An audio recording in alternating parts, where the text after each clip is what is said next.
안녕하십니까. 행복한 아침 이재용입니다. 안녕하세요. 정예인입니다. 오늘은 8월 30일 화요일이고요. 오늘도 가을비가 내리고 있습니다. 날씨 궁금합니다. 박소연 기상캐스터. 안녕하세요. 날씨 요정 박소연입니다. 가을을 재촉하는 비가 내리는 화요일 아침입니다. 네, 비 때문에 날이 더 선선한 느낌인데요. 오늘 날씨 어떤지 구체적으로 전해주시죠. 네, 이곳 상암은 현재 비가 내리고 있습니다. 오늘과 내일 전국에 비 소식이 있는데요. 외출하실 때는 우산을 꼭 챙기셔야겠고요.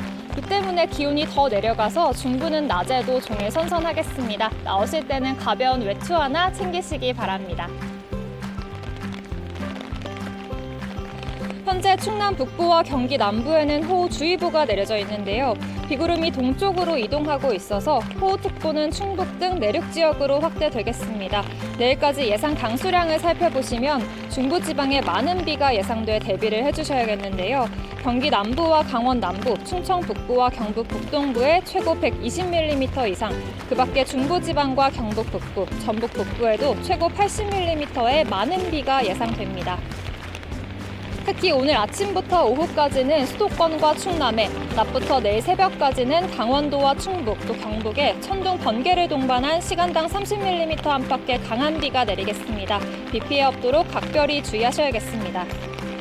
이 시각 현재 기온 서울은 17.9도, 대전은 17.4도, 제주는 24.2도로 중부는 어제보다 기온이 더 내려갔습니다. 오늘 중부는 낮에도 선선하겠습니다. 서울과 강릉은 한낮에 22도에 그치겠고 남부는 광주 28도, 대구 25도가 예상됩니다. 이번 비는 내일 새벽부터 수도권을 비롯해 서쪽 지역부터 점차 그칠 텐데요. 비가 내릴 때는 도로가 미끄럽고 가시거리가 급격히 짧아질 수 있는 만큼 출근길 안전운전 하시기 바랍니다. 지금까지 날씨 전해드렸습니다.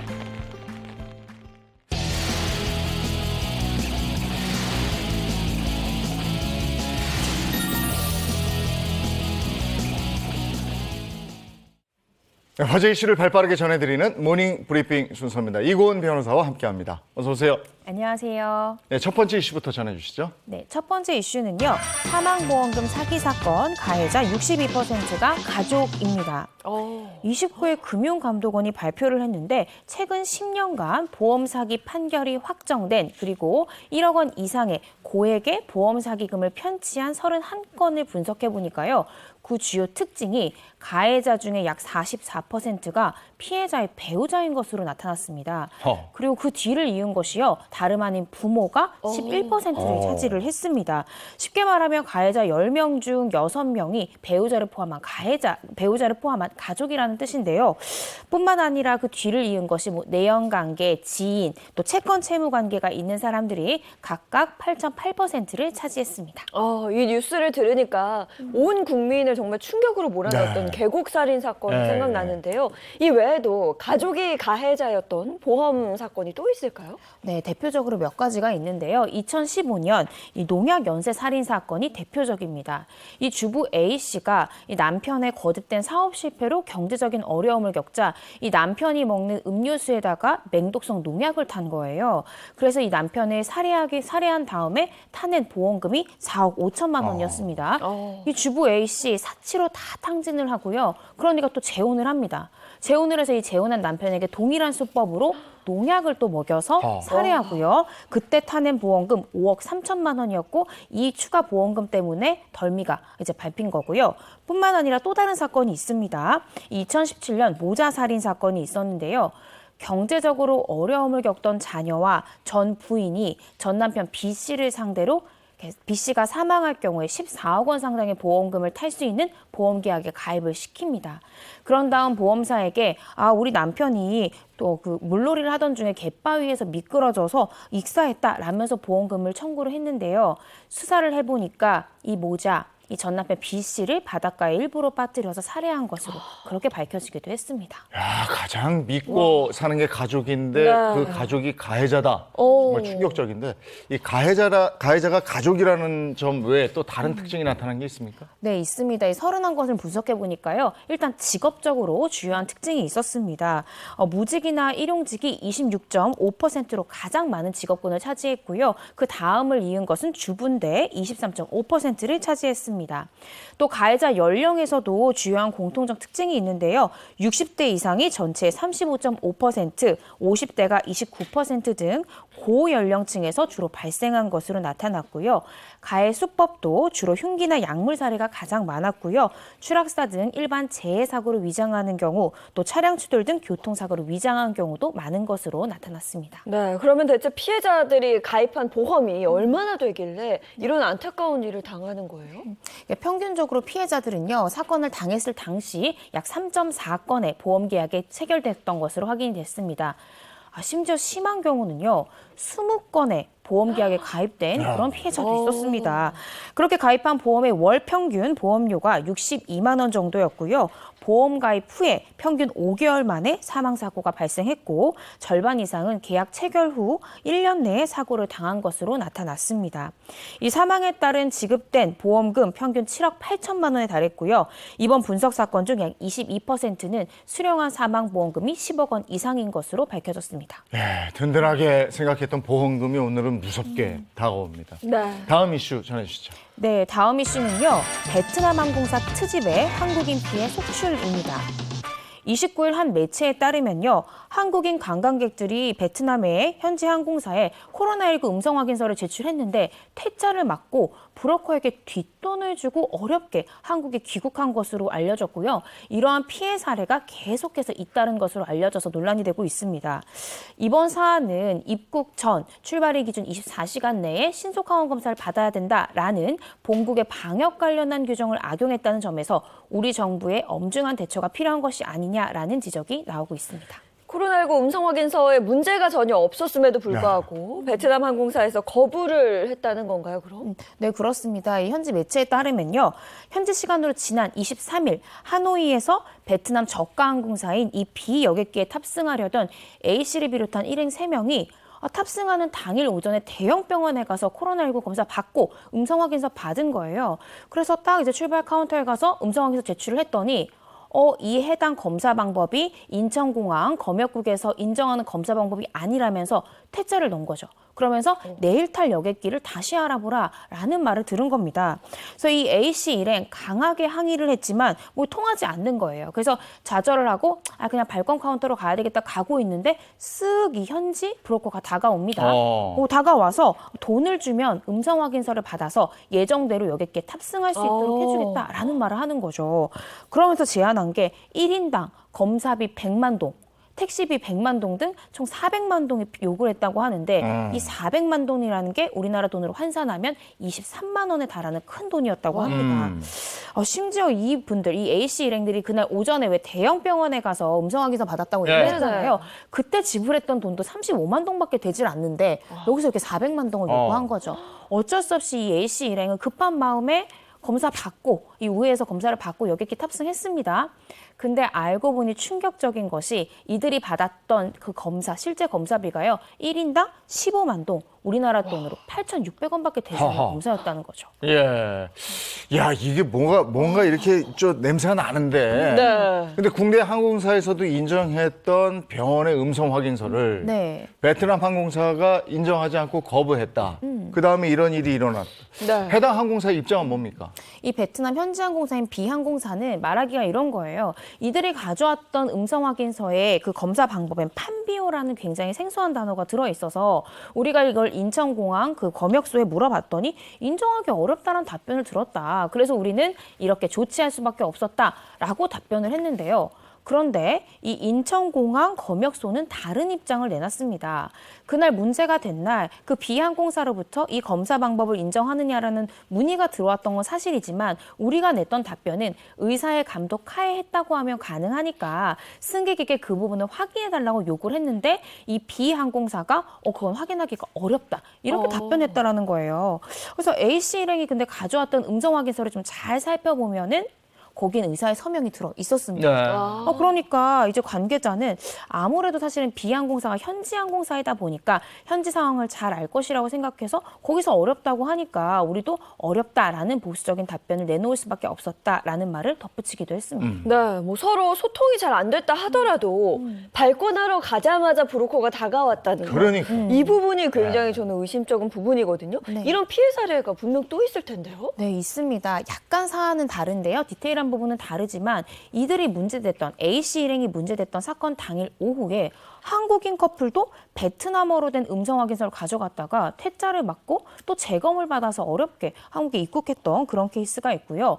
또 추가로 7월 26일에도 한국인 D씨 가족이 언급한 이 동일한 비항공사를 갔는데 베트남어로 된 음성 확인서라서 안 된다라면서 이런 어려운 답변을 들은 거죠. 그래서 어쩔 수 없이 또 현지 브로커를 통해서 1인당 170만 동의 돈을 내고 검사를 다시 받아서 한국에 입국할 수 있었다고 합니다. 그런데 이 D씨 가족이 받은 음성 확인서가요. 이 검사 방법란은 영문으로 기재되어 있었다고 하는데 인천공항 이 검역소에 따르면요. 검사 방법과 검사 결과만 영문으로 되어 있으면 나머지 부분들은 베트남어로 돼 있어도 아무 문제가 없고 인정된다는 거예요. 그래서 이런 부분에서 지금 많은 논란을 낳고 있습니다.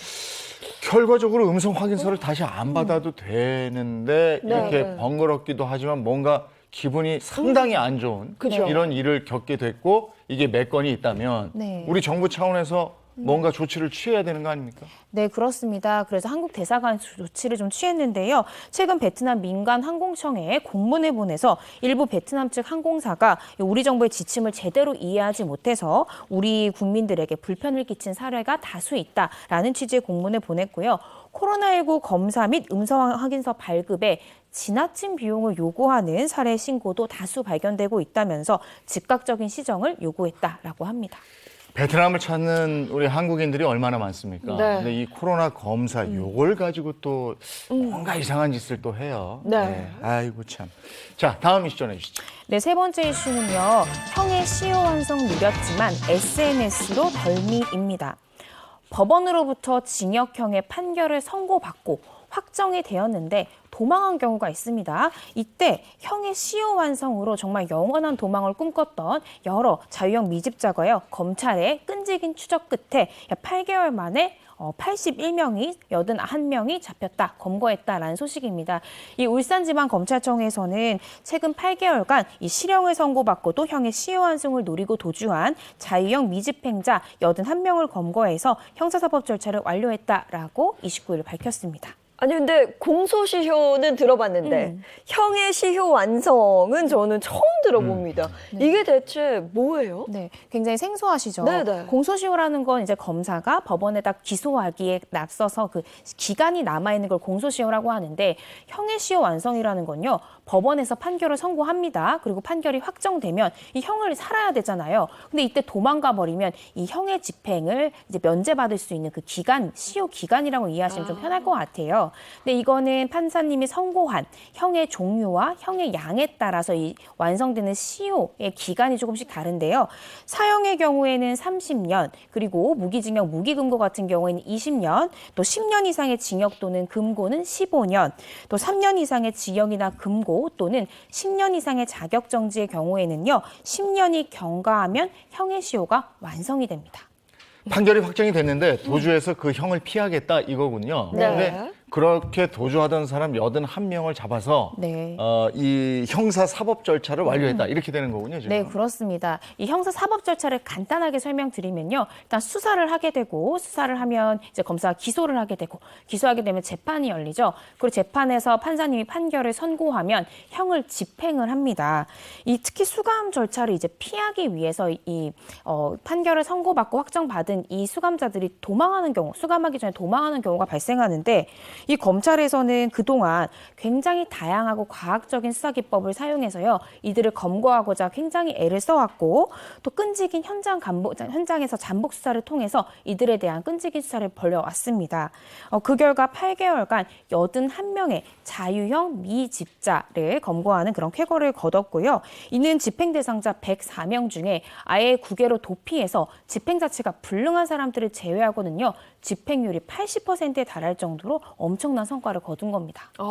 작정하고 숨은 사람을 찾기는 쉽지 않았을 것 같은데 뭐 SNS를 통해서 검거한 사례도 있었어요? 네, 이제 몇 가지 흥미로운 사례들이 있더라고요. 한 가지 사례는 절도죄로 4년을 선고받은 뒤에 도주를 한 A씨가요. 여장을 하고 생활했던 거예요. 여장을 하고 생활하다가 SNS에다가 사진 하나를 탁 올렸는데 거기 화장실에 이 타일 패턴이 조금 특이했던 거죠. 그래서 이 자유행 미집자를 검거한 이 검찰이 그 타일 패턴을 눈여겨보고 부동산 중개업자들이 올린 원룸 사진 100장을 다 대조해서 그 거주지를 특정합니다. 그리고 잠복 수사 끝에 이 A씨를 검거를 했고요. 또 다른 사례는 울산에서 횡령죄로 징역 6월을 선고받은 B씨의 경우에는 판결 확정 후 5년 가까이 이 경기도 양평에서 숨어 지내다가 전 부인의 전화 한 통에 덜미가 잡혔는데요. 정말 2달만 견뎠다면, 2달만 더 버텼다면 이 5년의 형의 시효를 완성할 수 있었는데 이 검찰의 끈질긴 수사 덕분에 검거에 성공한 그런 사례입니다. 네, 형의 시효 완성 그리고 형사사법 절차라는 용어까지 알아봤습니다. 오늘 모닝 브리핑은 여기까지 하겠습니다. 이고은 변호사 고맙습니다. 감사합니다. 고맙습니다.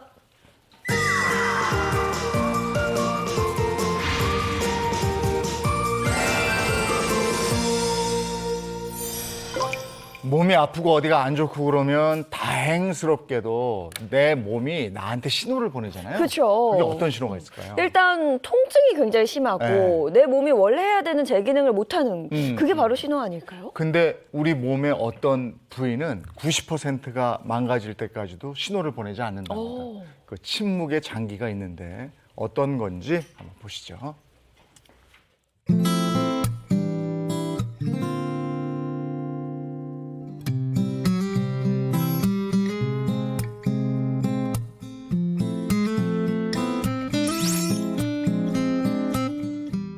가깝지만 낯선 진료실의 의사를 만나볼 수 있는 시간 닥터하우스 MC 이정수입니다. 안녕하세요. 비뇨의학과 전문의 엄재두입니다.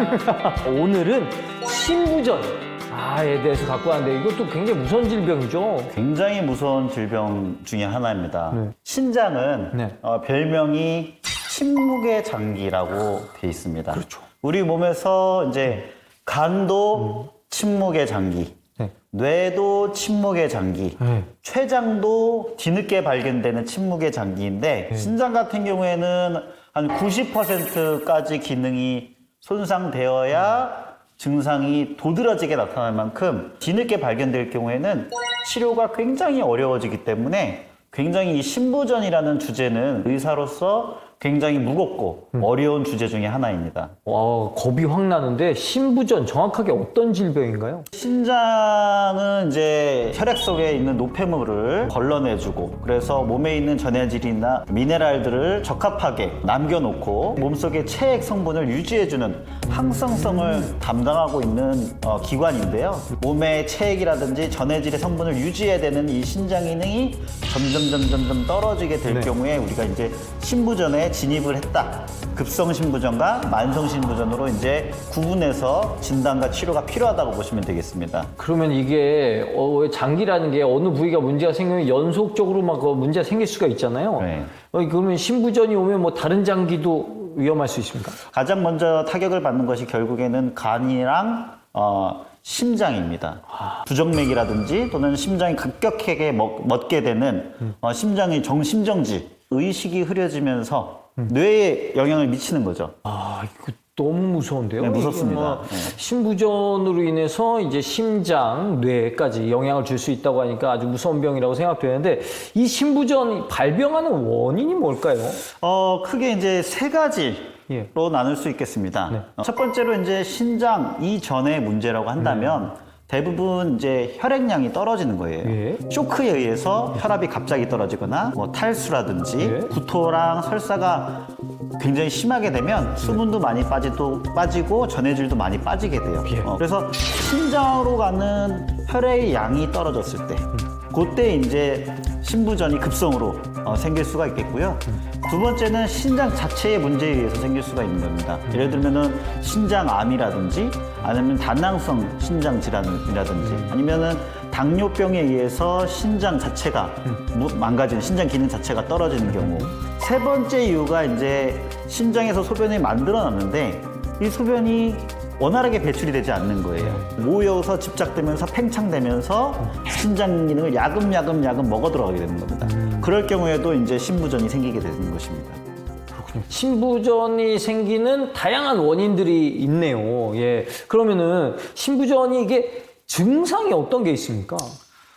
신부전의 경우에 증상이 없는 경우가 굉장히 많아요. 침묵의 장기라고 했잖아요. 굉장히 무섭지만 급성 신부전의 경우에는 전해질이 불균형이 이루어지면서 경련이라든지 팔다리가 마비가 온다든지 부종, 발열이나 오한이 생길 수가 있고 부정맥이 갑자기 생긴다든지 어지러움증이 생긴다든지 이런 것들이 급성 신부전의 증상이라고 보시면 되겠고요.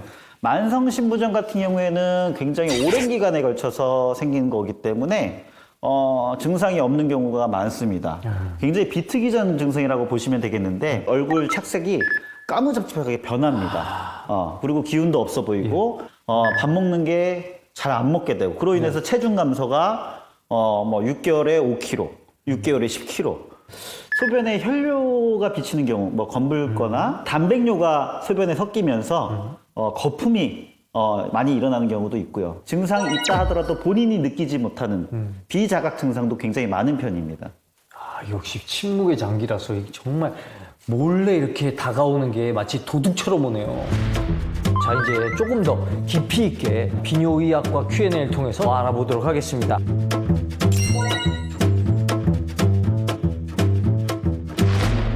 이것도 나눠서 설명을 좀 드려야 될 것 같아요. 당연히 이제 급성 신부전 같은 경우에는 원인을 찾아서 빨리 수분을 보충을 해주고 또는 불필요한 전해질을 투석을 통해서 제거를 해주면 그 자체만으로도 신장 기능이 원래로 되찾는 경우가 굉장히 많고 그렇기 때문에 급성 신부전 같은 경우에는 빨리 진단 및 치료가 이루어지면은 예후가 좋은 경우가 얼마든지 있습니다. 그렇지만 이제 만성 신부전 같은 경우에는 신장 기능을 원래대로 회복시키기가 불가능에 가깝습니다. 반드시 빠른 진단, 빠른 치료, 그다음에 정기적인 검진이 무엇보다 중요하다고 말씀드릴 수 있겠습니다.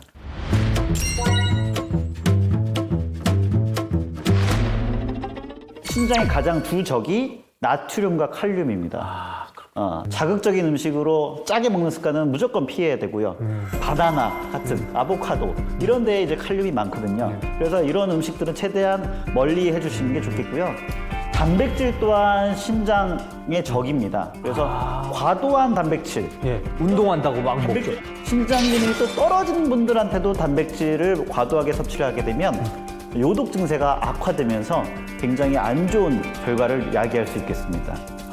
그렇군요. 자, 그럼 여기서 그냥 끝낼 수 없죠. 우리가 저염식, 저칼륨 요리에 대해서 한번 알아보도록 하겠습니다. 닥터의 원포인트 레슨 가시죠.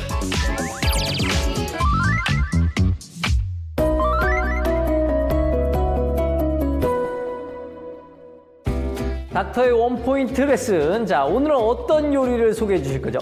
오늘 양배추찜과 저염 강된장을 준비했습니다. 그렇군요. 오늘 준비된 재료는요. 양배추, 두부, 된장, 그다음에 다진 마늘, 양파, 고추, 대파, 고춧가루, 그다음에 통조림 참치가 되겠습니다.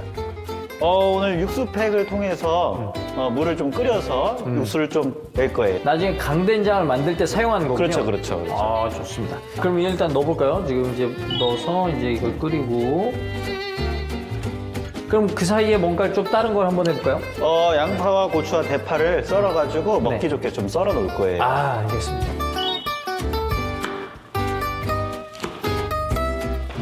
이제 양배추를 찜을 위해서 물에다 데칠 겁니다. 알겠습니다. 이 양배추를 이렇게 굳이 끓이는 이유가 있습니까? 보통은 이제 수증기로 데쳐 먹는 경우가 많이 있는데 칼륨 자체는 이제 수용성 성분이기 때문에 이렇게 물에 데쳐서 직접 끓여서 먹으면 아무래도 양배추에 있는 칼륨이 빠져나오면서 신장 기능을 보존하는 데 도움을 줄 수 있습니다. 그러면은 이제 요거 이제 강된장 만들어봐야 되는데 처음에 뭘 할까요? 일단 두부에 물기를 꽉 짜서 으깨 주실 겁니다. 으깨요. 두부가 다 으깨고지고 난 다음에는 참치와 양파를 넣어서 같이 볶아줄 겁니다. 네, 알겠습니다.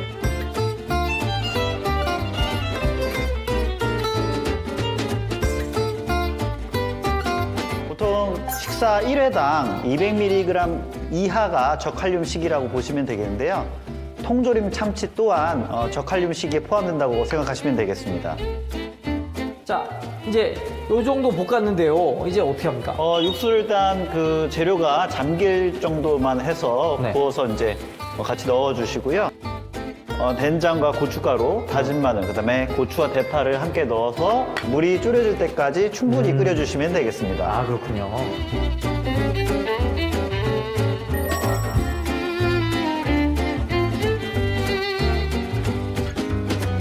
자, 이렇게 저칼륨 양배추와 저염 강된장을 만들어 봤습니다. 비주얼이 환상입니다. 진짜 와, 빨리 먹어보고 싶어요. 자, 일단 한번 먹어보죠. 올려요. 기가 막히니까.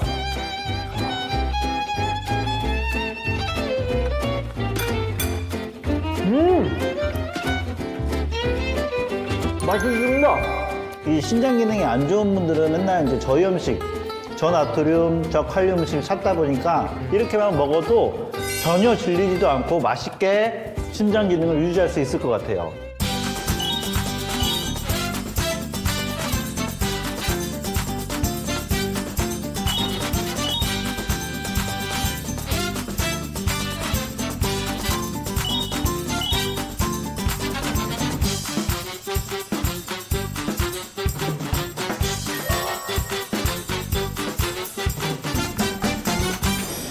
너무 맛있게 먹었어요. 오늘 저칼륨, 저염분 요리 만들어봤는데 어떠셨습니까? 신장 기능은 한번 망가지면 돌이킬 수가 없습니다. 정기적인 검진, 그리고 저염, 저칼륨 시기.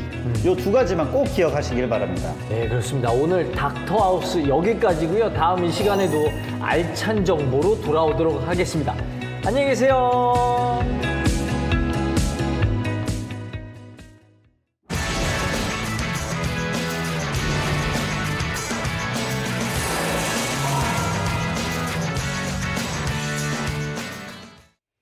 네, 본격적으로 건강 정보 나누겠습니다. 윤영미 아나운서 어서 오세요. 네, 안녕하세요. 중년 건강의 아이콘입니다. 윤영미입니다. 네, 반갑습니다. 전주의 가정의학과 전문의 배우상 한의학 박사 김정은 식품영양 박사 함께합니다. 어서 오세요. 반갑습니다. 반갑습니다. 자, 그리고 오늘 정말 반가운 분이죠. 1세대 대한 외국인 이다도 씨를 모셨습니다. 어서 오세요. 안녕하세요. 반갑습니다, 여러분. 네. 네, 오늘 정말 오랜만이에요. 네, 어떻게 지내셨어요? 뭐 아주 바쁘게 뭐 그동안 교수로서 활동하기도 했고 그리고 뭐 얼마 전에 휴가라서 네. 프랑스에 다녀왔습니다. 오. 어쩐지 까무잡잡해졌어. 프랑스 다녀오셨으면 뭐 재밌는 일도 많았을 것 같은데요. 뭐 그렇죠. 뭐 이번에 뭐 남편과 함께 뭐 요트까지 타기도 했지만 우리 부모님의 건강이 안타깝게도 좋지 않아서 이번에 노는 것보다 효도 더 많이 했던 것 그렇군요. 같아요. 네. 오. 네, 그러니까 고향과 시댁 방문이었잖아요. 맞습니다. 그 시어머니께서 프랑스에 계신 거죠? 맞아요. 예, 북쪽 다른 지방에 계시지만 역시 저기 부모를 만나러 다녀왔습니다. 아이고, 그러시구나. 그러니까 프랑스 남자분하고 이제 결혼하신 지 3년 됐고, 큰아들은 지금 군대 가 있고, 둘째는 또 프랑스에서 인턴하고 있고, 정말 세상 자유롭고 지금 행복하게 사시는 것 같아요. 열심히 살고 있습니다. 3년 차면은 정말 신혼, 따끈따끈한지 굉장히 얼굴이 지금 좋아 보이십니다. 그렇죠. 예. 더구나 우리 남편이 뭐 일 때문에 출장 자주 가시거든요. 그래서 돌아올 때마다 너무 기뻐서 연날 신혼 같아요. 출장을 가는 게 좋습니까? 들어오는 게 좋습니까? 돌아오는 거. 그러니까. 그거 보이지? 3년 차니까. 네, 신혼이 확실합니다. 네. 아직은 그렇죠. 그리고 또 제가 듣기로는 영화 같은 프로포즈를 받으셨다고요? 맞아요. 상상도 못했네요. 근데 역시 프랑스에 있는 에펠탑에서 위에 올라가서 거기서 프로포즈 받았어요. 에펠탑에서. 네, 맞아요. 약간, 예, 그렇죠. 너무나 좋았습니다. 네. 아니 한국에서 만난 걸로 알고 있는데 프로포즈는 에펠탑에서. 그렇죠. 네, 맞아요. 그냥 구경하러 갔더니 거기서 딱 이렇게 반지를 꺼내더라고요. 네. 장미꽃과 함께. 예, 음악도 있었어요. 완전히 영화 속 장면. 예. 아니 두 분이 그렇네요. 한국에서 만나셨으면 남산타워 가서 해야지. 네, 아니 같은 연배인데 정말 로맨스가 이렇게 살아있네요. 네. 부러운데. 근데 실제로는 무슨 호랑이 교관이었다고 얘기를 들었거든요. 그게 무슨 얘기예요? 그 죽도 아니지만 사실은 우리 남편이 원래 미식가예요. 먹는 거 되게 좋아하거든요. 그래서 사실 저기 예전에 비만하고 관련된 약간 좀 문제가 있었는데 이젠 신경 쓰고 있습니다. 제가 저기 심한 다이어트 안 시켰거든요. 근데 이젠 잘 먹고 건강하게 챙겨주고 운동도 많이 하게 되거든요. 우리 남편이 지금 15kg 빠졌어요. 15kg. 아니 그래요, 사진만 사실. 봐도 예전에 진짜 많이 요즘. 빠졌어. 그러네. 와, 근데 다이어트 하려면 일단 뭘 먹는지가 가장 중요하잖아요. 그렇죠. 식단 관리. 그러니까 식사 관리 열심히 하고 있습니다. 오. 잘 먹을 수 있게끔 골고루 많이 말고 맛있게 다양하게 맛있는 거. 뭐 좋아하세요? 뭐 그래도 뭐 다 좋아하지만 한식도 우리 집에서 자주 먹게 되거든요. 네. 그래서 이젠 뭐 물론 고기보다 생선도 좀 더 많이 먹게 되고 그리고 특히 야채 많이 섭취하게 되는 거죠. 청국장 같은 것도 청국장도 드세요? 너무 좋아하시거든요. 그래서 그것도 요리해주고 예, 옛날보다 식이섬유도 많이 섭취하게 되고 자기도 모르게 살 많이 토종밥상으로 건강을 관리하는 거네요. 네. 근데 그럼에도 불구하고 야 이런 프랑스 습관은 내가 버리지 못하겠다 하는 게 뭐가 있습니까? 아하 걸렸어요. 여기서 커피겠죠? 제가 커피 중독자예요. 에스프레소? 예. 거의 일어나자마자 아주 가볍게 먹고 그리고 에스프레소 먼저 2잔 마시고 그럼 저기 몸이 괜찮고요. 이후에 계속 점심 때까지 때때로 마셔요. 많이 줄였어요. 이야. 잘못된 습관 알고 있습니다. 아니 그래도 네가 강철인가 봐. 그러니까요. 그 쓴 에스프레소를. 커피 에스프레소가 들어가면 두 잔이나. 술이지 않아요? 아니 그러니까 뭐 두유도 먹고 뭐 요구르트라든지 두유도 먹고 그리고 에스프레소도 마셔요. 마셔야 돼 그래야 정신 차리거든요. 오히려 안 마시게 되면 두통이 올 정도로. 네 맞아요. 어디 건강에는 아무 이상이 없어요? 뭐 이젠 괜찮은데 글쎄요 이젠 나이 그래도 들어보니까 어떤 경우에는 관절적으로 좀 통증이 오기도 해요. 마침 어젯밤에 살짝 오늘 좀 비가 왔잖아요, 지금. 그러니까 이유도 없이 그래도 몸이 알아요. 뭐 어디든지 저기 아픈지 오늘 비가 와서 어제 살짝 아팠었던 것 같아요. 네. 저도 이 나이 드니까 이렇게 손목 관절 통증이 있거든요. 맞아요. 네. 골다공증 위험 수치에 와 있다서 굉장히 걱정인데 우리 비슷하네요. 그러니까 신경 쓸 수밖에 없겠네요. 네, 근데 네. 골다공증이면 뼈에 문제가 있는 거 아니에요? 뭐 관절 이런 건 연골 쪽이 아닌가 싶은데. 네, 맞습니다.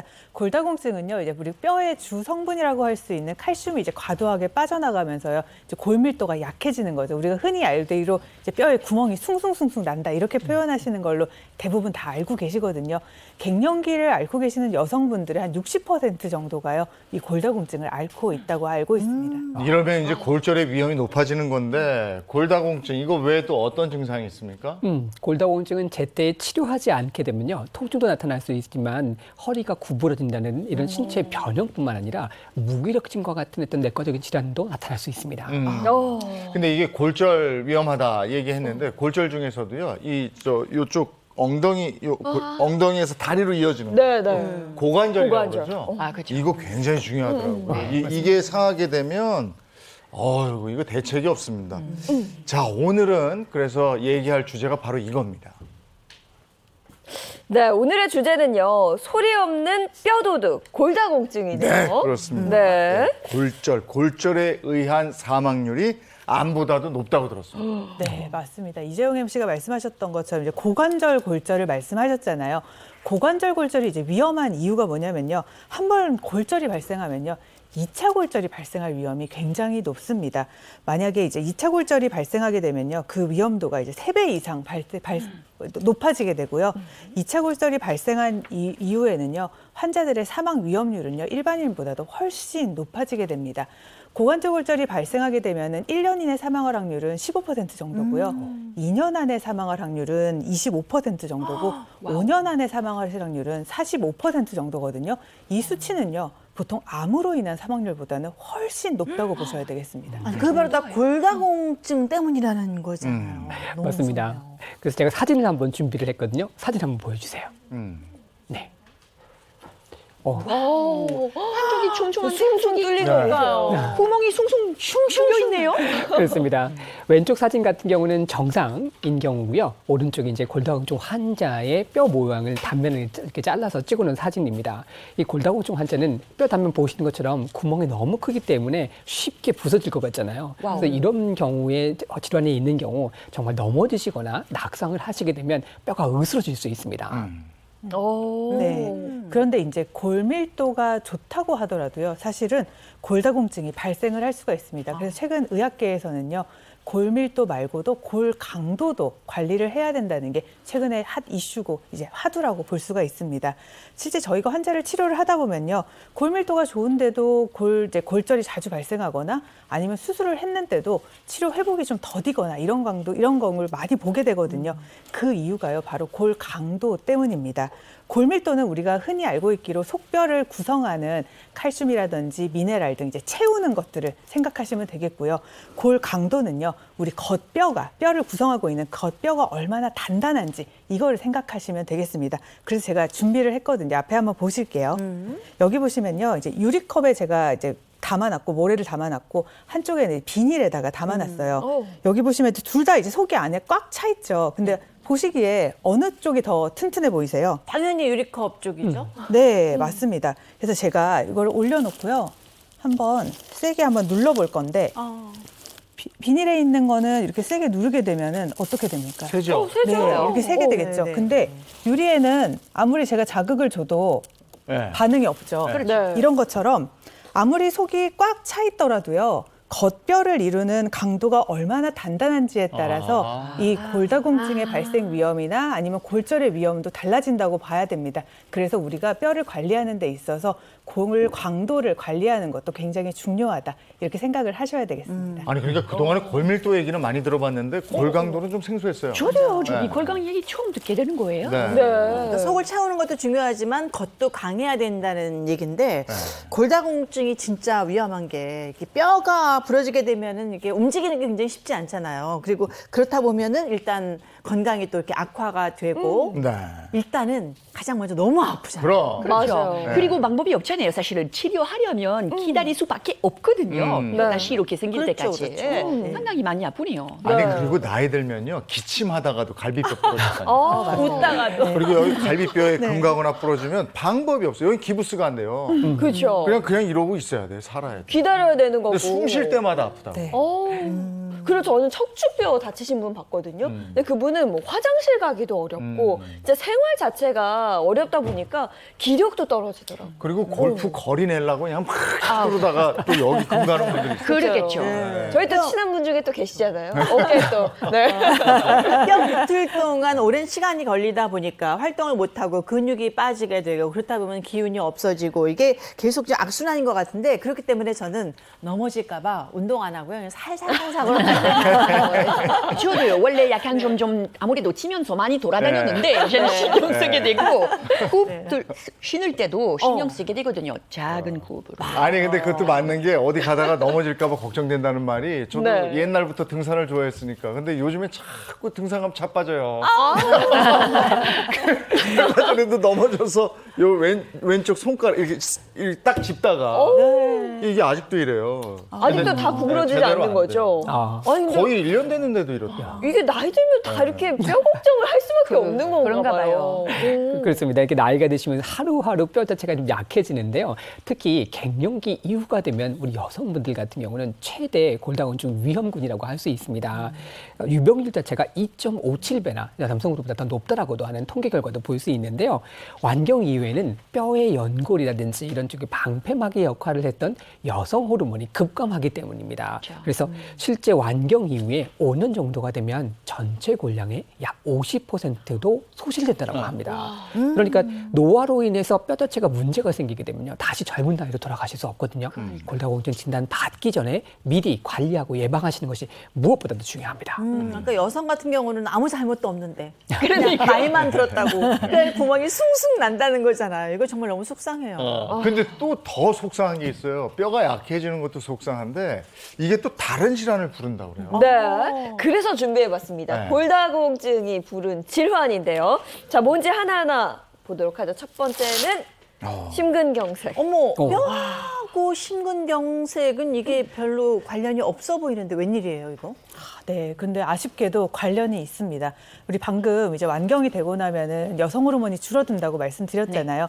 이렇게 여성 호르몬이 줄어들게 되면은 갱년기로 인해서 이제 뼈에서 칼슘이 빠져나가게 되면서 골다공증이 발생을 하게 되게 되는데요. 이런 빠져나가는 칼슘들이 어디로 갈까요? 당연히 혈관 속을 흐르게 되고요. 그렇게 되다 보면 혈관 속에서 석회화가 진행되게 되고 동맥경화가 진행되게 됩니다. 그러면 이런 동맥경화가 진행되다 보면 당연히 심근경색이나 뇌졸중의 발생 위험이 높아지게 되거든요. 그래서 심근경색과 관련이 있다 이렇게 보셔야 되겠고요. 실제 한 연구에서는요. 골다공증이 있는 여성에서 관상동맥 질환과 뇌졸중의 유병률이 증가했다고 하는데요. 척추골절 여부나 골절 정도가 심할수록 심혈관 질환의 위험이 비례해서 증가를 했다고 합니다. 그래서 혈관 질환을 예방하기 위해서라도요. 골다공증 관리를 반드시 하셔야 되겠습니다. 이거는 진짜 생각도 못한 것 같아요. 그러니까요. 골다공증이 부른 질환이 네. 심근경색. 두 번째는 먼저 보도록 하겠습니다. 두 번째는 이 무시무시한. 아니 근데 이게 왜 어떻게 연관이 되는지 잘 모르겠어요. 그러니까. 그렇죠. 좀 궁금하시죠? 우리 네. 몸속에요. 비타민 K하고 비타민 D가 부족하게 되면 뼈가 제대로 잘 만들어지지 않습니다. 그런데 이 성분이 문제가 생겼을 때는 뇌 기능도 떨어진다고 하고 합니다. 치매 증상 중에 제일 대표적인 게 기억력 감퇴잖아요. 이런 증상뿐만 아니라 우울증 같은 경우도 비타민 K와 비타민 D 이런 성분들하고 연관이 있거든요. 그래서 실제로 건강한 사람들 여성분들 한 3만 명 하고요. 골다공증 환자를 20년간 추적 조사를 했습니다. 그랬더니요. 건강한 여성의 경우에는 치매 발병률이 16%에 불과했다면 즉 골다공증 환자 같은 경우는 치매 진단 비율이 20.5%에 높다라고 나타났습니다. 네, 게다가요. 골밀도가 낮고 척추 골절이 있는 경우에는요. 그렇지 않은 사람들에 비해서 인지력도 최대 20%가 떨어져 있다는 보고도 있습니다. 와, 이건 진짜 다 반전이네요. 골다공증이 부른 질환, 뭐 혈관에 문제가 생길 수도 있고 치매까지 올 수도 있다. 근데 이 골다공증이 있는 여성이요, 치매 위험이 더 높다 이렇게 들었거든요. 네, 맞습니다. 이제 골다공증이 있는 경우에는요, 여성 같은 경우에는 30% 정도, 남성은 20% 정도 또 위험률이 더 높아진다고 하고요. 또 정확히 원인이 밝혀지지는 않았지만 또 호르몬의 부족이라든지 유전자 변이와 같은 두 가지의 그런 위험 요인 때문에 이러한 관계가 있다고 이제 추정을 하고 있습니다. 이 골다공증만으로도 무서운데 이게 또 다른 질환까지 불러온다고 그러니까 관리를 정말 잘해야 되겠다는 생각이 들거든요. 그렇죠. 네. 이다도 씨는 어떻게 관리하고 있는지 이 부분이 또 궁금합니다. 네, 그래서 저희가 일상을 쭉 한번 따라가 봤습니다. 생활 속에서 건강 관리 어떻게 하고 계신지 지금 만나보시죠. 오늘의 주인공을 찾아온 이곳. 안녕하세요. 반갑습니다. 이다로스입니다. 오늘의 주인공은 1세대 대한외국인 방송인 겸 교수로 활동 중인 만능 엔터테이너 이다도시 씨인데요. 이다도시 씨의 하루 일과는 바쁘든 안 바쁘든 산책으로 시작합니다. 친구. 같은 말치신가 봐요. 안녕.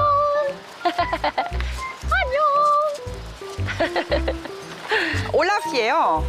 올라프. 예, 말치시거든요. 산책 파트너. 어디든지 함께 다녀요. 프랑스에 갈 때도 함께 다니고, 요트 탈 때도, 자전거 탈 때도, 비행기 탈 때도 무조건 올라프.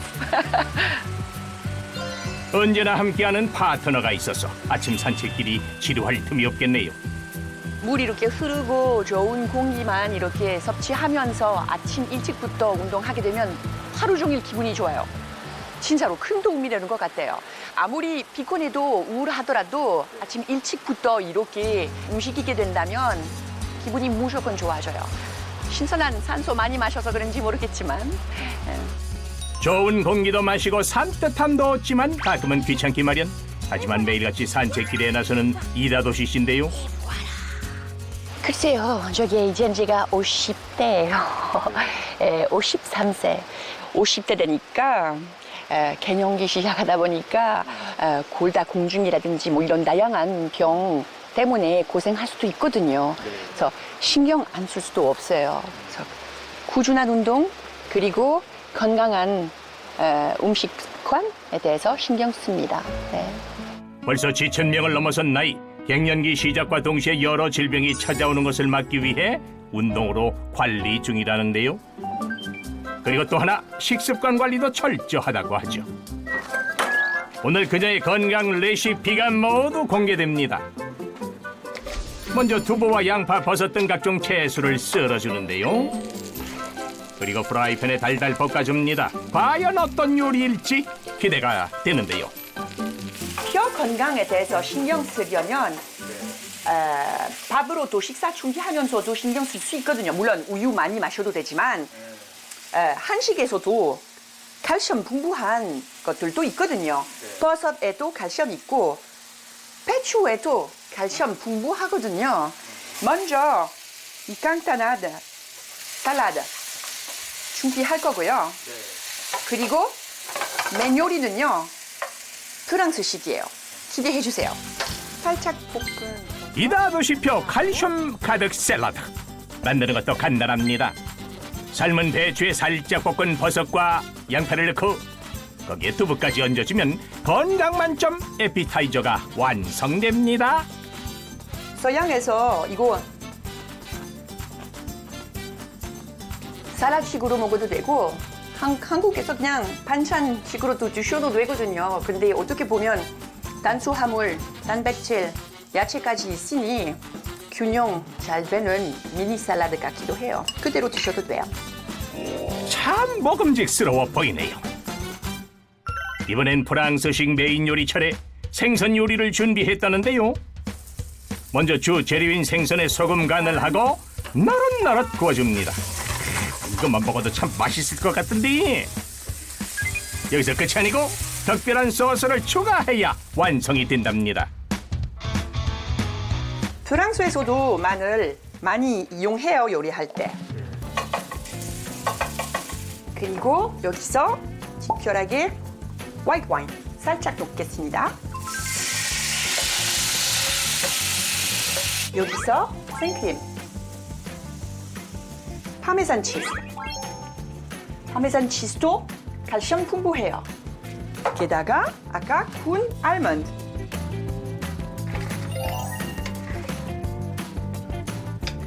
알몬드에도 생크림에도 그리고 파메산 치즈에도 특히 파메산 치즈에도 말린 치즈라 여기 되게 많거든요. 칼슘 여기서 충분히 맛이 살아있고요. 그리고 파메산 덕분에 짭짤한 맛이 있어요. 칼슘이 풍부한 아몬드와 생크림, 치즈로 만든 소스를 뿌려줘야 프랑스식 생선 요리 완성. 야, 이 정성이 정말 대단한데요. 마지막까지 잘 챙겨야 진짜 건강 식단이라고 할 수 있겠죠? 이번엔 디저트입니다. 그러니까 원래 제가 저기 아시다시피 프랑스 출신이에요. 그래서 서북쪽에 있는 지방에서 태어났습니다. 노르만디라고 해요. 노르만디에서 원래 농산물 풍부하고 특히 유제품 풍부한 지방입니다. 신선한 우유, 치즈, 생크림 등등 엄청 많이 섭취하고 자랐습니다. 그래서 키가 크고 튼튼합니다. 그래서 맛있는 식사 후 빠질 수 없는 디저트. 오늘의 디저트는 새콤한 요구르트에 고소한 견과류와 달콤한 건과일을 넣어 먹는다는데요. 건강은 물론 맛까지 잡은 이다도시표 한상 차림. 군침이 그냥 싹 도네요. 평소 혼자 식사를 할 때도 건강을 생각해 직접 요리를 한다는 이다도시. 가끔은 귀찮을 법도 한데요. 에? 아무래도 개인적으로 원래 요리하는 거 좋아하기도 하고 게다가 건강 챙기려고 하니까 더욱더 좋고 하나도 귀찮지 않습니다. 정말 건강할 수밖에 없는 생활 습관이네요. 식사 후 갑자기 분주해진 그녀. 주방에서 뭔가를 찾더니 무시여 물과 함께 챙겨 먹는 모습인데 그게 뭐요? 응? 오라라라라. 근데 또 이렇게 좀 이렇게 챙겨 드시는 게 있나 봐요? 아, 예. MVP라고 해요. 뼈 건강 위해서 그게 도움이 된다는 거예요. 그래서 제가 특별하게 챙겨서 먹는 거예요. 이다도시 씨가 뼈 건강을 위해 꼭 챙긴다는 MVP. 자세한 얘기는 스튜디오에서 만나보실 수 있습니다. 식사 후 잠시 시간이 흐르고 뭔가를 가득 챙겨 거실로 나오는 그녀. 뭘 하려는 거요? 아니 이거 자세히 보니까 모두 운동기구 아니요? 이걸 모두 쓴다고요? 우선 훌라후프부터 시작. 아이 도대체 왜 이렇게 운동에 열심인 거요? 이거 아무리 산책해도 밖에서 운동하더라도 복부 운동 안 하게 되거든요. 그래서 이거 하기 위해서 하는 거죠. 바쁜 일상 속에서도 틈틈이 시간을 내 홈 트레이닝까지 한다는 이다도 씨. 건강을 위한 노력이 정말 대단하네요. 마찬가지에 50대 되면 여기서 또 발톱 고민 생기게 되거든요. 가슴도 신경 써야 되니까 이런 간단한 거 이용해서 다양한 작동 이렇게 할 수 있거든요. 몇 가지 있어요. 일단 하나, 둘, 셋, 넷. 하나, 둘, 셋, 넷. 그럼 엉덩이 운동도 되기도 하고 발 운동 되기도 하고 업. 언제 어디서든 몸을 위해 노력한다는 그녀. 이 정도면 건강 걱정 안 해도 될 것 같은데요. 여러분도 이다도시 뼈 운동 한번 따라 해보세요. 건강미 넘치는 이다도시의 이야기 잠시 후 스튜디오에서 이어집니다. 아이 뭐 그냥 화면만 봐도 이다도시 관리 잘하고 있었네요. 열심히 규칙적으로 했다. 운동, 산책, 네. 또 혼자 있으면서도 저렇게 잘 차려 먹는 식단. 그러니까요. 뭐 너무 좋습니다. 이게 골다공증이 그 뼈가 부러지고 상하고 이럴 때까지 또 계속 진행되는 걸 모를 수도 있어서 네. 이걸 사전에 검사하는 게 중요한데 검사 방법은 다 있는 거죠. 네, 있습니다. 그리고 최근 들어서요, 만약에 갑자기 등이 굽어지거나 아니면 키가 좀 줄어드신 것 같다고 하면요, 병원을 좀 찾아가셔서 골다공증 검사를 한번 받아보시는 게 좋겠습니다. 2년마다 왜 받으실 수 있는 국가검진에서는요, 여성들만 만 54세와 66세가 되시면요, 딱 평생에 2번 정도 골다공증 검사가 국가검진에 포함이 되어 있습니다. 네, 여성의 경우는 10년 주기로 검사를 하는 걸로 지금 전해주셨는데요. 좀 더 자주 할 수는 없는 거예요? 네, 만약에 이제 증상이 있으시거나 조금 의심이 되시는 분들은요, 여성분들 같은 경우에는 만 65세, 그리고 남성 같은 경우에는 만 70세부터는요, 건강보험 적용을 받으셔서 골다공증 검사를 하실 수 있으니까요, 병원에 가셔서 전문의 선생님이랑 상의를 좀 하시면 되겠고요. 만약에 골다공증 진단을 받으셨던 분들이라면요, 반드시 1년에 한 번씩은 검사를 하셔서 골밀도를 측정하시는 게 좋겠습니다. 저도 검사 받아봤는데 비교적 간단했던 것 같아요. 어렵지 않고. 네. 네. 골다공증 검사는요, 이제 방사선을 이용해서 이제 검사를 하는 거고요. 몸의 뼈를 측정하는 건데 대표적으로는 요추와 대퇴골을 측정을 해서 이제 수치를 표현하는 거고요. 그 수치를 보통 우리가 T스코어라고 표현하고요. 그 T스코어를 점수로 표현하는데 낮을수록 이제 골다공증이 진행하는 거고 마이너스 2.5 미만이 되면은 골다공증으로 진단을 하는 거였고요. 아까 배우상 선생님께서 말씀을 하셨었는데 비타민 D가 뼈를 만드는 재료거든요. 그래서 골다공증 검사를 하실 때는요, 비타민 D 레벨을 같이 측정하셔서 비타민 D 레벨이 낮을 경우에는 그걸 같이 보충하는 것도 좋은 방법입니다. 네. 예방 관리도 중요하고 현재 내 상태를 아는 것도 중요하죠. 그게 이제 검사인데 네. 검사하고 나면 의사 처방을 받아야 되잖아요. 오늘 처방까지 나갑니다. 최고의 건강 비법. 배우상 선생님부터 좀 알려주시겠습니까? 네. 골다공증이 걱정될 때 누르면 좋은 지압법을 한번 준비를 해봤습니다. 뼈 건강에 좀 문제가 생기신다고 했을 때 운동을 하신다든지 또 뭐 음식을 드신다든지 하시잖아요. 근데 한의학에서는요, 신주골이라고 하는 말이 있습니다. 콩팥이라고 하는 신장 자체가 뼈와 관련돼 있어서 이것을 주관한다라고 하는 표현이거든요. 그래서 콩팥인 신장을 강화하게 되면 뼈를 잘 관리할 수 있는 방법이 될 수 있습니다. 그래서 오늘 이 신장을 자극하는 방법을 말씀드릴 건데요. 이다도 씨, 이름이 나와서 앞으로 나와서 한번 저와 함께 해보실까요? 네. 위험군이 나가서 한번 해보겠습니다. 네. 네, 이쪽에 서주시고요. 일단 지압을 하는 거니까요. 네. 위치가 매우 중요하겠죠. 네. 일단 그 콩팥이라고 하는 부분은 등 쪽 부위에 가까이 있습니다. 그래서 한방에서 신수혈이라고 하는 등 쪽에 있는 혈자리를 지압을 할 건데요. 위치가 아주 간단합니다. 배꼽을 한번 잡아보세요. 네. 네, 배꼽을 잡으시고 반대쪽 바로 수평 쪽에 대칭되는 부위에 허리뼈를 한번 잡아보세요. 네, 그 허리뼈에서 약 2마디. 자, 제가 뒤에서 보여드릴게요. 허리뼈가 요즘 됐거든요. 약 2마디 위쪽으로 올라가셔서 요 뼈가 약 2번째 요추뼈가 됩니다. 그 요추뼈에 약 양옆으로 약 3cm 정도 우리가 보통 허리가 아프다라고 하면 이렇게 예. 뒷짐지시잖아요. 예. 맞아요. 그 부위가 대부분 됩니다. 네. 그래서 여기가 신수혈이라고 하는 혈자리입니다. 여기 누르니까 약간 통증이 있는데요. 맞습니다. 제가 허리가 안 시원하기도 좋아서 하고. 아, 시원한. 허리가 안 좋으신 분들은 여기 자극을 주시게 되면 약간 미약한 통증을 좀 느끼실 수 있어요. 그래서 약간 자극이 될 만큼 지압을 좀 해주시는 겁니다. 살살 눌러주시는 것도 도움이 되고요. 아니면 손 등으로 해서 이렇게 살살 두들겨 주셔도 좋습니다. 보통 허리 아플 때 왜 이렇게 두드리게 되잖아요, 자연스럽게. 그 맞습니다. 위치네요. 예, 그 위치라고 보시면 될 것 흔히 같습니다. 한 것도 아니네요. 좀 아픈데. 네. 이거 얼마나 해줘야 될까요, 하루에? 매일 수시로 해주시면 좋은데요. 다산 정여건 선생 같은 경우도 앉아 계실 때 통증이 좀 많았기 때문에 이 부위를 수시로 자극을 주셨다고 합니다. 엄지손가락으로 자극을 주시는 것도 좋고 손등으로 이렇게 안마하듯이 지압을 해주시는 것도 하나의 방법이 될 수 있겠습니다. 서로 해줄 수도 있을 것 같기도 하고. 좋으신 방법이 되겠죠. 금슬 좋은 부부 맞아요. 함께 해주세요. 신혼이시니까. 그리고 이제 두 번째 방법은요. 뼈를 자극하는 방법이 됩니다. 바로 고치법이라고 하는 건데요. 우리 옛날 텔레비 같은 데 보면 등산하시다가 나무가 있으면 어르신들 같은 경우는 그 나무에다 뒤를 이렇게 부딪히는 걸 많이 보시죠. 네, 많이 봤습니다. 맞아요. 네. 공돌이 또 그렇게 하죠. 운동 나가서 많이 하시잖아요. 예, 정말 많이 많이 하셨잖아요. 이것이 뼈를 자극하는 방법이 됩니다. 이렇게 뼈에 압박을 주게 되면 조골세포가 활성화돼서 뼈를 강화할 수 있는 방법이 되는데 단 문제가 되는 게 골절이라고 하는 위험도를 가지고 있습니다. 그래서 이렇게 뼈를 자극하시는 거를 이를 가지고 하시는 것, 고치법이 있습니다. 어금니를 살짝 물어보십시오. 네. 어금니 문 상태에서 입을 약간 다물고 어금니를 위아래로 딱딱 부딪히시는 거예요. 한번 해보실게요. 어르신들 이거 많이 하시죠. 소리도 좀 나고요. 딱딱딱 소리 나는데요, 네. 안에서? 이렇게 뼈의 자체에 진동을 주시는 방법도 뼈의 조골세포를 자극해서 뼈를 강화하시는 방법이 되실 수 있거든요. 위아래를 부딪혀주시는데 하루에 아침에 일어나서 한 36번, 자기 전에 한 36번 해주시면 도움을 좀 받으실 수 있습니다. 이다도 씨 어떠셨어요, 지금 운동해 보시니까? 너무너무 간단해서 어디든지 언제든지 해도 될 것 같아요. 네. 그러니까. 쉽게 생활하시면서 한번 해보시면 좋을 것 같아요. 뼈 건강법 고맙습니다. 네, 감사합니다. 네, 오늘 고치법까지 알아봤습니다.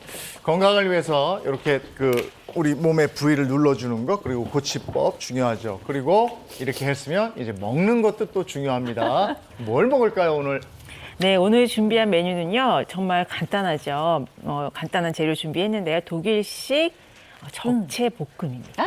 네. 적채가 지금 보시는 것처럼 보라색 양배추인데 네, 맞습니다. 제가 적채 볶음은 한 번도 안 먹어봤던 것 같아요. 그렇죠. 뭐 양배추는 볶아 드셔도 적채는 또 안 볶아 드시지 않은 분들이 많으실 텐데 오늘 일단 뭐 재료를 한번 소개를 해봐 드릴게요. 너무나 또 간단하게 제가 준비를 했는데 일단 적채를 이렇게 채 썰어서 준비를 해주시고요. 들어가는 양념은 버터 그리고 소금, 후추, 설탕이랑 식초 이렇게만 준비를 하시면 됩니다. 네. 역대급으로 또 간단하네요. 그렇죠. 너무 네. 간단하죠. 네, 쉽게 만드실 수 있을 것 같은데요. 일단 간단하게 좀 설명을 드릴게요. 네. 적채는 이렇게 약간 너무 가늘지 않게 채를 썰어서 물에다 한번 헹궈가지고 그럼 파릇파릇 살아나거든요. 그래서 준비를 해주시고요. 채에 맞춰가지고 물기를 어느 정도 빼줍니다. 그리고 나서 이제 제가 좀 시연을 보여드리겠습니다. 네. 자, 버터를 팬에 두르신 다음에 여기에 이제 적채를 넣어주시는 거예요. 물기를 충분히 뺀 한번 헹궈낸 적채입니다. 자, 이렇게 이제 적채를 넣고 볶아주세요. 네. 자, 버터가 녹기 시작하면서 이제 적채를 이제 볶아주시면 되는데 이때 소금을 좀 넣어가지고 간도 해주시고, 네, 또 좀 숨도 죽을 수 있도록 해주시는데 볶는 시간은 적채가 생각보다는 섬유질이 많고 아삭한 식감이기 때문에 한 10분 정도를 충분히 볶아주셔야 돼요. 너무 센 불이 아니고 중불 정도에서 이제 볶아주시면 되고요.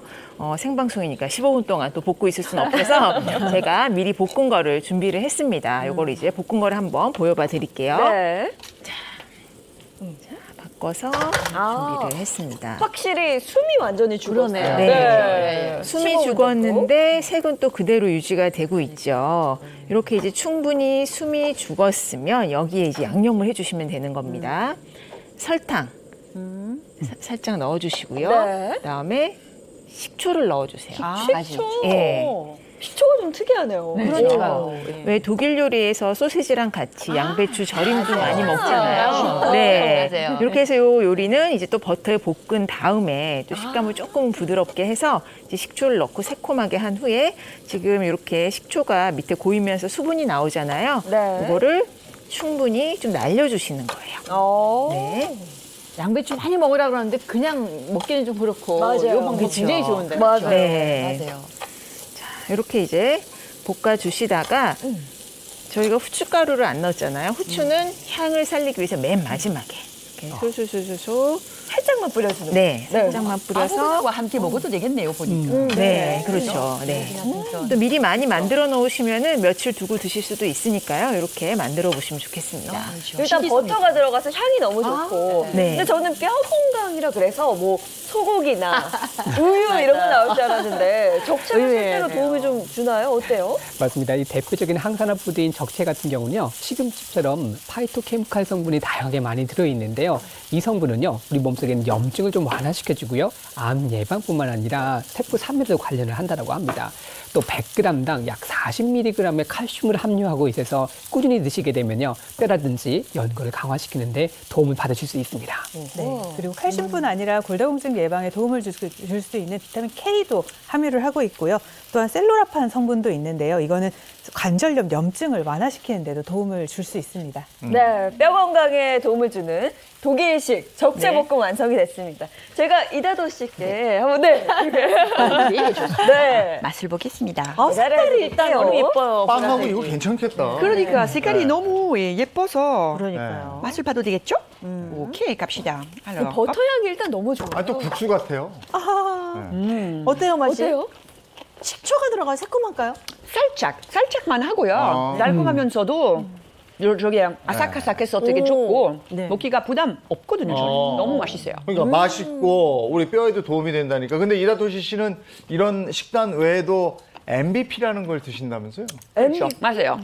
그러니까 식사 준비할 때도 신경 쓰고 있지만 늘 뼈 건강 위해서 아무래도 저기 MVP도 먹게 됐거든요. 저도 이제 개념기 지나고 나서 저기 아무래도 완료되면서 신경 쓸 수밖에 없거든요. 이런 질병이 많이 온다고 하니 식사할 때도 신경 쓰고 MVP도 챙기고. 저도 들어봤어요, MVP라. 제 친구가 계단에서 넘어졌는데 발등에 금이 갔어요. 네. 그래서 뭐 뼈에 좋다는 MVP, 저는 처음에 MVP인 줄 알았어요. MVP를 챙겨 먹는다고 하는데 맞아요. 그게 도움이 되는군요. 네. 근데 이게 요 앞에 있는 게 이게 MVP 가루인데 네. 뭔가 반짝반짝해요. 그렇죠. 무슨 뭐 황금 이렇게 갈아놓은 가루 글쎄요. 같기도 하고. 네, MVP는 이제 밀크 베이직 프로테인의 약자 해서 MVP입니다. 우유에서 추출한 생리 활성 물질이고요. 뼈 건강의 핵심인 뼈의 재생과 그리고 또 골밀도 유지를 하는데 도움을 주는 성분이라고 할 수 있겠습니다. 이거 MVP 타놓은 물이 있는데요. 이거 한번 먹어볼까요? 맛이 궁금하네.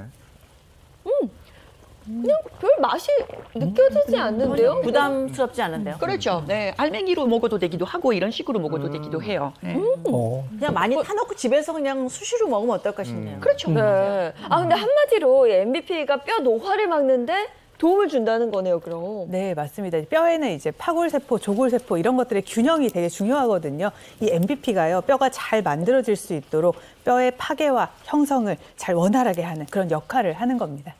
저처럼 골다공증이 진행이 되고 있는 사람한테도 큰 도움이 되는 거겠죠? 맞습니다. 도움이 됩니다. 그래서 영상을 제가 준비를 했거든요. 영상 한번 보여주세요. 일단 중년 이후 갱년기 등으로 여성 호르몬이 감소하게 되면요, 보시는 것처럼 조골세포가 점점 약해지고요, 또 뼈를 파괴하는 파골세포가 저렇게 커져서 골다공증이 발생될 수 있습니다. 그런데 이때 MVP를 섭취하게 되면요, 뼈 생성세포의 활성을 돕는 촉매 역할을 해서요, 뼈 강화에 도움을 줄 수 있는 것이죠. 네, 이렇게 영상으로 보니까 이해가 쉬운 게요. 구멍난 뼈 사이를 이렇게 다 메워주네요. 네.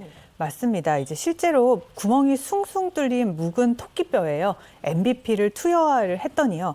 뼈 파괴세포에 의해서 생긴 뼈 구멍의 숫자가 그 크기도 줄어든 것을 확인을 할 수가 있었고요. 실제 40세 이상의 폐경기 여성 인체 실험 연구에서는요, MBP 섭취군의 요구 골밀도가 안 먹은 사람들에 비해서 대비 증가했다는 것을 볼 수가 있었습니다.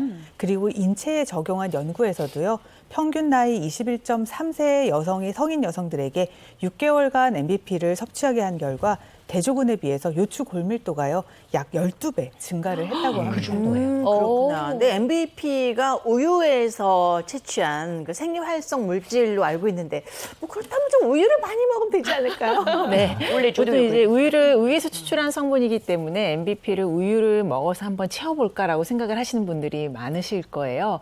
근데 우유 200ml, 이제 한 컵이죠. 그 안에 0.0048% 정도밖에 함유되어 있지 않아 아주 극소량밖에 함유되어 있지 않습니다. 네. 그래서 꽤 많은 양을 드셔야 됩니다. 아니 0.0048%면 대체 하루에 우유를 몇 잔을 마셔야 되는 거예요, 그렇죠? 네. 보통 이제 우유 200ml 하면 한 컵이잖아요. 여기에 이제 우유 한 컵 안에 0.0048 이고 또 하루 권장량이 40mg입니다. MBP 같은 경우에는요. 그렇기 때문에 우유 200ml 한 컵을 130잔이나 마셔야 됩니다. 네. 그럼 하루 종일 우유를 마셔야 될 텐데요. 이거 불가능이죠? 네, 130잔은 불가능인데. 근데 저희가 앞서 골밀도뿐만 아니라 골강도 얘기도 했잖아요. MBP가 골강도에도 도움을 주나요? 아, 네, 맞습니다. 이제 MBP가요, 골 강도를 높여주기 때문에 골절 예방에 도움을 준다고 할 수 있습니다. 앞서서 이제 완경기를 겪게 되면요, 에스트로겐 호르몬, 이 여성 호르몬이 감소를 하기 때문에 골밀도가 줄어든다고 제가 말씀을 드렸잖아요. 실제로 완경기를 겪는 여성들 65세에서 86세 여성을 대상으로 MBP를 섭취를 하게 했어요. 그랬더니 뼈를 단단하게 해주는 골 강도가 약 1.5% 향상된 것으로 확인을 할 수가 있었습니다. 즉 MBP가요, 완경 이후 중년, 노년 여성들의 뼈 건강에도 도움을 줄 수 있다는 거죠. 예. 그럼 이 MBP 섭취할 때 주의사항은 뭐가 있습니까? 네, MBP 하루 권장 섭취량은 40mg입니다. 우유에서 추출한 성분이기 때문에요. 우유 알레르기가 있으시거나 또 유당을 소화할 수 없는 유당 불내증이 있으신 분들은 또 전문가분들과 상의를 하시기 바라고요. 또 식약처에서 기능성이 인정받은 제품인지 확인하시고 섭취하시기 바랍니다. 네, 오늘 골다공증에 대해서 알아봤는데 우리 뼈 건강을 지키기 위해서 이 점만은 유념해 주세요 하는 게 있으면 뭐가 있을까요? 네, 제가 이제 앞서도 말씀을 드렸는데요. 이제 골다공증은 사실은 증상이 없거든요. 그래서 미리미리 조기에 진단을 하고 관리를 하시는 게 굉장히 중요해요. 그래서 앞서도 말씀드렸듯이 국가검진에서 2년마다 여성분들 같은 경우는 스크리닝을 통해서 진단을 받으실 수 있거든요. 그래서 찾아보시고, 남성분들 같은 경우에는 나이가 되셨을 때나 아니면 증상이 있으실 때 병원을 찾아가셔서 검진을 받으시는 게 좋겠고요. 만약에 진단을 받으셨다 하면은 병원을 꾸준히 다니시면서 치료와 관리를 받으시고 반드시 1년에 한 번씩은 골다공증 검사를 하시면서 관리를 받으셔야지 되겠습니다. 일단 골다공증이라는 게 뼈에 문제가 생기는 거잖아요. 그래서 넘어지시거나 다치시는 게 가장 큰 문제가 되실 수 있습니다. 특히 골다공증을 이제 예방하시는 것도 중요하지만 골다공증 진단을 받으셨다라고 하면 아침에 침대에서 일어났을 때 상당히 많이 사고 나세요. 낙상이라든지 특히 어르신들 80대 이후가 넘어가시면 넘어지면서 다치시는 게 정말 많거든요. 그래서 침대에서 일어나실 때 바로 일어나지 마시고 바로 옆으로 좀 둘르셔서 가지고 다리가 충분히 내려온 다음에 그 다음에 일어나시는 습관도 중요하실 것 같고요. 신발 한번 챙겨보실 필요가 있습니다. 신발 때문에 사고 나시는 경우가 많고 욕실에서도 사고 나시는 경우가 많이 있으니까 이런 부분들을 좀 주의하시는 게 좋겠습니다. 알겠습니다. 네, 그리고 이제 골다공증 같은 경우에는요, 뭐 예방도 중요하고 또 관리도 중요한데 일단은 이제 식품 같은 경우에는 지금처럼 뭐 뼈 재생이라든지 또 이런 것에 뼈에 도움이 되는 보조식품을 또 사용을 하시는 것도 좋고요. 그리고 비타민 D 섭취를 위해서 또 태양을 받으면서 충분히 또 운동을 하시는 것도 많은 도움이 되겠습니다. 네. 젊었을 때 다친 부위가 또 나이 들어서 이 뼈가 쑤시는 데가 있어요. 저 그 입사 초기에 한번 잘 보여보겠다고 족구 열심히 하다가 아이고. 왼쪽 고관절 다쳐가지고 이게 그러니까 이게 무릎까지 오더라고요. 그런 경우는 더 관리를 잘 하셔야 되는 거고. 이다도시 씨는 오늘 보니까 뭐 관리 잘하고 계셨어요. 그러니까요. 그래도 저도 잘한다고 생각하고 있었는데 오늘은 덕분에 더욱더 재미있는 정보를 챙겼거든요. 예. 더욱더 신경 쓰겠습니다. 감사합니다. 네. 근데 또 이제 저 윤영미 아나운서는 워낙에 제주에서 좋은 바람과 공기 맡으시면서 뛰어다니지 않고 네. 살살살살 조심하게 올레길 예 오름도 살살 다니도록 하겠습니다. 그래서 거뜬하실 것 같고요. 네. 오늘은 골다공증 관련해서 뼈 건강 같이 챙겨봤습니다. 고맙습니다. 고맙습니다.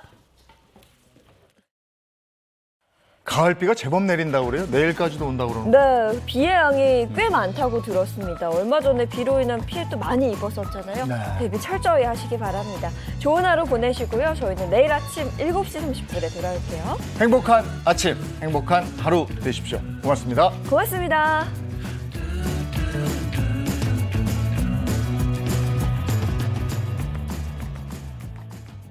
채널 A